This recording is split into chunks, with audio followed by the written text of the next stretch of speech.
Hi నమస్తే, నేను మీ రాజేష్. మహారాష్ట్రలో ఈరోజు కౌంటింగ్ ప్రారంభమైంది. 285 స్థానాల్లో 225 స్థానాలు దాదాపుగా బీజేపీ కూటమి అధికారంలోకి రాబోతుంది. ఇప్పుడు ఆ ఎఫెక్ట్ తెలంగాణ మీద ఏ రకంగా ఉండే అవకాశం ఉంది, తెలంగాణలో ఆపరేషన్ కమలం ప్రారంభమయ్యే అవకాశం ఉందా అనే దానిపై మనతో విశ్లేషించడానికి సీనియర్ జర్నలిస్ట్ దుర్గకుమార్ గారు మనతో ఉన్నారు. ఆయన అడిగి మరిన్ని విషయాలు తెలుసుకుందాం. నమస్తే. నమస్తే రాజేష్ గారు, మన వీక్షకులు కూడా నమస్కారం. ఇప్పుడు మహారాష్ట్రలో ఎలక్షన్ జరిగినాయి, కౌంటింగ్ ప్రారంభమైంది సార్. ఇప్పుడు ఆ కౌంటింగ్లో బీజేపీ కూటమి అనేది దూసుకెళ్తుంది, మనం చూస్తున్నాం. మరి ఈ ఎఫెక్ట్తో తెలంగాణలో ఏ రకంగా ఉండే అవకాశం ఉంది? ఒకవేళ ఉంటే కమలం పార్టీ ఆకర్షణ మొదలుపెట్టిద్దా, ఆపరేషన్ ఆకర్షణ మొదలుపెట్టే అవకాశం ఉందా? పెడితే కాంగ్రెస్ పరిస్థితి ఏ రకంగా ఉండే అవకాశం ఉంది? ఇప్పుడు గత తెలంగాణ రాజకీయాలు అనేది చాలా విచిత్రంగా ఉంటాయండి, త్వరగా ప్రభావితం అవుతాయి. ఇక్కడ తెలంగాణలో రాజకీయ చైతన్యం కూడా ఎక్కువ. ఎందుకంటే సాయుధ పోరాటం జరిగింది, నిజాం మీద పోరాటం అనేది భారతదేశ చరిత్రలోనే ఒక చరిత్రాత్మకమైనటువంటి సాయుధ పోరాటం తెలంగాణలో చాలా కాలంగా జరిగింది. అందువల్ల ఇక్కడ రాజకీయ చైతన్యం కూడా ఎక్కువ ఉండింది. వామపక్షాల ప్రభావం కూడా తెలంగాణ జిల్లాల అన్నింటా ఉంది. ఇప్పటికి కూడా అంత ప్రభావం ఉంది. తర్వాత మొన్న కేసీఆర్ గారు చేసినటువంటి రాష్ట్ర విభజన ప్రత్యేక తెలంగాణ ఉద్యమం కూడా ఊపందుకోవటానికి ఆ రాజకీయ చైతన్యమే ప్రధానమైనటువంటి కారణం. అది మొన్న 2023లో తెలంగాణలో జరిగిన అసెంబ్లీ ఎలక్షన్స్లో నిజానికి బీజేపీ ఒక రకంగా అప్పటికి వరకు చాలా స్ట్రాంగ్గా ఉందని అనుకున్నారు. కానీ కర్ణాటకలో, పక్క రాష్ట్రంలో జరిగిన కర్ణాటకలో కాంగ్రెస్ గెలవటంతో అనూహ్యంగా కాంగ్రెస్ మొదటి స్థానానికి వచ్చింది. మొదటి స్థానంలో ఉంటుంది అనుకున్న బీజేపీ థర్డ్ ప్లేస్లోకి వెళ్ళిపోయింది. అంటే ఇవన్నీ కూడా ఎట్లా ఉంటాయంటే ఈ ప్రభావాలు పక్క రాష్ట్రాల్లో, అందులోనూ మహారాష్ట్ర కూడా కొంత భాగం గతంలో నిజాం స్టేట్లో భాగంగా ఉన్నది.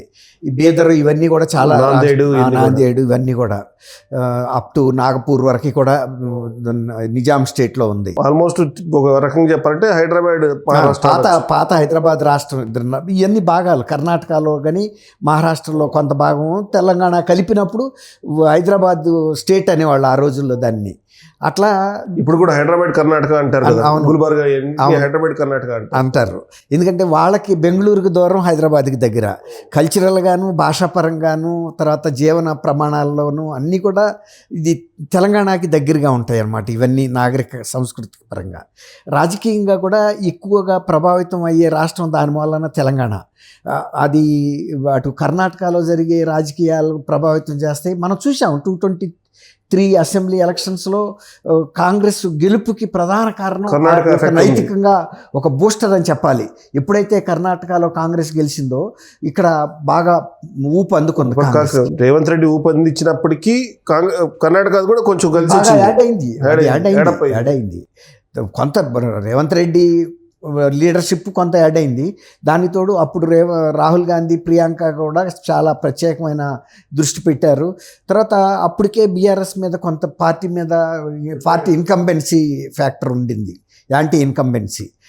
అదే టైంలో కొన్ని జరిగిన సంఘటనలు, సపోజ్ ప్రాజెక్ట్ కుంగటం, ఇవన్నీ కూడా ఎలక్షన్ కొద్ది ముందుగా జరిగినాయి. తర్వాత కవిత మీద వచ్చినటువంటి అవినీతి ఆరోపణలు, అది ఢిల్లీ స్కామ్ గురించి రావటం, మనం రాష్ట్రంలో చూడమని వీళ్ళకి ఇస్తే వీళ్ళు ఢిల్లీ కుంభకోణాల్లో మునిగి తేలుతున్నారు అనే ఒక ఇంప్రెషన్ ప్రజల్లో. నేను ఇంతకుముందు చెప్పా కదండి, తెలంగాణ ప్రజలకి రాజకీయ చైతన్యం ఎక్కువ.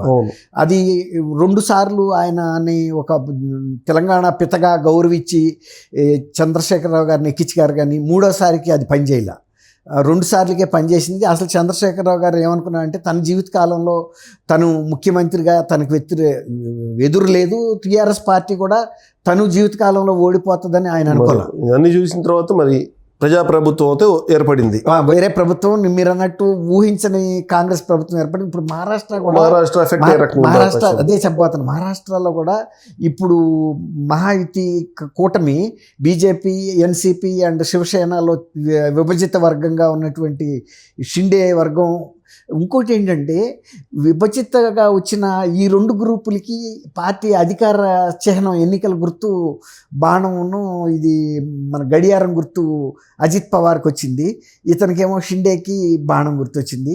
అసలు ఉద్ధవ్ ఠాక్రేకి వేరేది వెళ్ళింది. అట్లాగే అసలు పార్టీ వ్యవస్థాపకుడు ఎన్సీపీ శరద్ పవార్ గారు కూడా వేరే గుర్తు చేయాల్సి వచ్చింది.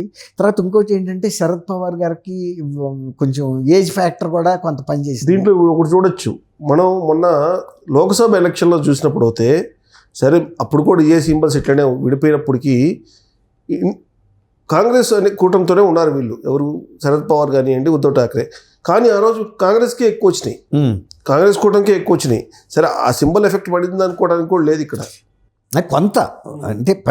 అంటే ఒక రకంగా అధికారిక సింబల్ వచ్చేటప్పటికి కొంచెం విలేజెస్లోకి వెళ్ళేటప్పటికి ఏంటంటే పూర్వకాలం నుంచి ఏ సింబల్స్కి అయితే వేసారో ఆ గుర్తు మీద వెళ్ళిపోతారు, ఫిక్స్ అయిపోతారు. అంతే తప్ప ఈ క్యాండిడేట్ని కూడా చూడరు, ఈ పార్టీలో చీలికలు వచ్చినాయి ఇది అని. ఇప్పుడు కాడీ జోడెద్దులు అని ఉండేది, ఆ కాడీ జోడెద్దులు పోయి ఆవుదోడ వచ్చినప్పుడు కాంగ్రెస్ని గుర్తుపట్టడం చాలా కష్టమైంది. అది దానికి అంత ఆ రోజుల్లో చాలా పబ్లిసిటీ ఇవ్వాల్సి వచ్చింది. అదేంటంటే సుప్రీంకోర్టు ఆర్డర్ ప్రకారం అప్పుడు రెడ్డి కాంగ్రెస్ బ్రహ్మానంద రెడ్డి గారు ఈ ఇందిరాగాంధీ విడిపోయిన టైంలో ఇందిరా కాంగ్రెస్కి ఆవు దూడ గుర్తొచ్చింది. అట్లా తర్వాత అస్తం అవన్నీ మారింది, ఇక వేరే సంగతి. అది బహుశా నేను అనుకుంటాను 65-70s లోపల జరిగిన డెవలప్మెంట్. అప్పుడు మీరు పుట్టి ఉండరు నేను అనుకుంటా. అయితే ఏంటంటే ఈ రాజకీయాల్లో ఇవాళ బీజేపీ ఇప్పుడు మొన్న మూడోసారి మోడీ రావటం, కొంత ఆ గ్లామర్ కేంద్రంలో ఈ ప్రభుత్వం ఉండటం, షిండే కూడా కొంతవరకు బాగా ప్రభావితం చేయగలిగాడని మనం చెప్పాలి. ఆ షిండే ఇప్పుడు ఈవి వర్గంలో ఉండటం, తర్వాత కొంచెం కాంగ్రెస్కి మహారాష్ట్రలో ఈ మధ్యకాలంలో ఎప్పుడైతే శివసేన వచ్చిన తర్వాత గతంలో ఎదురులేని ఇది పరిపాలన కాంగ్రెస్ ఉండింది, ఎక్కువసార్లు గెలిచింది. కానీ శివసేన వచ్చిన తర్వాత బాల్ ఠాక్రే ప్రభావం ఈ ప్రాంతీయ పార్టీ లాంటిదే కదా. ఒక రకంగా ప్రాంతీయ పార్టీ, ఒక రకంగా మతపరమైనటువంటి భావాలు కలిగిన పార్టీగా కూడా శివసేన ఉంది. అట్లా శివసేన బలపడిన తర్వాత కాంగ్రెస్కి కొద్దిగా కష్టకాలం మొదలైంది. అక్కడ కొంచెం భావ సారూప్యత కలిగినటువంటి బీజేపీ శివసేన విభజితమైనటువంటి గ్రూప్ వచ్చి కలవటం, ఇతను మన ఏక్నాథ్ షిండే, ఇవన్నీ కూడా బీజేపీకి బలానికి యాడ్ అయినాయి. మోడీ అక్కడ కేంద్రంలో ఉండటం కూడా ఒక రకంగా యాడ్ అయింది. ఎందుకంటే మహారాష్ట్ర ప్రజలు ఎప్పుడు కూడా డెవలప్మెంట్ చూస్తారు, కేంద్రంలో ఏ ప్రభుత్వం ఉంటే ఆ ప్రభుత్వంతో ఎలా అయితే మనకి ఫండ్స్ ఎక్కువ వస్తాయి అనేది. అక్కడ ఎక్కువగా షుగర్ లాబీ ఉంది. తర్వాత మహారాష్ట్రలో ఈ విదర్భ సైడ్ ఎంత పావర్టీ ఉందో మళ్ళీ ఇతర ప్రాంతాల్లో అంత అభివృద్ధి కూడా ఉంది, డెవలప్మెంట్ ఉంది, బ్యాక్వర్డ్నెస్ కూడా ఉంది. విదర్భ ప్రత్యేక రాష్ట్ర డిమాండ్లు ఇవన్నీ కూడా ఇక్కడ ఉన్నాయి. కాబట్టి వాళ్ళు ఒక రకంగా ఇవాళ మోడీ మళ్ళీ 5 ఏళ్ల పాటు అయితే ఖచ్చితంగా అధికారంలో ఉంటాడు. కాబట్టి మనం సెంటర్లో ఏ పార్టీ ఉంటే ఆ పార్టీతో ఎలా ఉండటం బెటర్ అనే ఇది కూడా కొంత కనపడుతుందని చెప్తున్నారు. 220 సీట్లు 225 సీట్లలో లీడ్లో ఉందంటే ఆల్మోస్ట్ ఒక 10 సీట్లు అటో ఇటుగా ఎస్టాబ్లిష్ అవుతుందండి. ఒక 2-3 ఒకప్పుడు ఉన్న ఫిగర్లు 12-11 మారే అవకాశం చూసేవాళ్ళం. ఇప్పుడు అది వెళ్తుంది. తర్వాత ఒక 55-60 సీట్లలో కాంగ్రెస్ వెళ్తుంది, ఒక 5 సీట్లు అటో ఇటులో ఉంటాయి తప్ప అదర్స్ ఒక 10 సీట్లలో ఉన్నారు. ఇప్పుడు అదర్స్ ఒక 7-8 సీట్లు గెలిచినా కూడా ఎవరు అయితే అధికారంలోకి వస్తారో వాళ్ళ సపోర్ట్ అటే ఉంటుంది, ఉపయోగం లేదు. కాబట్టి వాళ్ళు అధికారంలో ఉంటారు. కాబట్టి ఇక ఆల్మోస్ట్ బీజేపీ కూటమి మహాయుతి ఎస్టాబ్లిష్ అయిపోయినట్టే. అందులో గతంలో లాగా ఈ మాన్యువల్ కౌంటింగ్ అయితే చాలాసేపు జరుగుతుంది, ఏమన్నా కొంత మార్పులు జరగడానికి అవకాశం ఉంటుంది. ఇదంతా ఎలక్ట్రానిక్ ఓటింగ్తో త్వరగానే తేలిపోతున్నాయి కదా ఒక్కొక్క. ఈ ఎఫెక్ట్ మరి తెలంగాణలో ఆకర్ష్ మొదలు అనుకోవచ్చా? ఇప్పుడు అది తెలంగాణలోకి వచ్చేటప్పటికి ఏమవుతుందంటే, ఇప్పుడు కాంగ్రెస్ ఒకసారి అధికారంలోకి వచ్చేటప్పటికి ఎంతో కొంత anti establishment factors, anti incumbency factor start అవుతుంది. అయిపోయింది, 1 year అయింది. ఇప్పుడు టీఆర్ఎస్ కూడా ఇప్పుడు పుంజుకునే పరిస్థితిగా కనపట్టలేదు. ఒక రకంగా బీజేపీయే కిందసారి ఎలక్షన్ 2023కి ముందు ఏ స్థాయికి ఉండిందో హై ప్రొజెక్షన్లో, ఇప్పుడు కొంత బీజేపీ వాళ్ళు ప్రొజెక్ట్ చేసుకోవటానికి అయితే ప్రయత్నిస్తారు. కొంతవరకు డెఫినెట్గా ఇప్పుడు బీజేపీకి అందరూ బీఆర్ఎస్ వాళ్ళందరూ ఇప్పుడు బీజేపీ వైపు చూస్తారు. అంతే. అప్పుడు ఇప్పుడు కాంగ్రెస్ వైపు చూసారు, ఇప్పుడు బీజేపీ వైపు ఇప్పుడు చూస్తారు. ఇప్పుడు బీఆర్ఎస్లో ఉండే పరిస్థితి అయితే లేదు. మీరు అన్నట్టు కాంగ్రెస్ పరిస్థితి పక్క 2 రాష్ట్రాల్లో అటు చూసినా లేదు, ఇటు కర్ణాటక వైపు లేదు. అంటే కర్ణాటకలో ఉంది.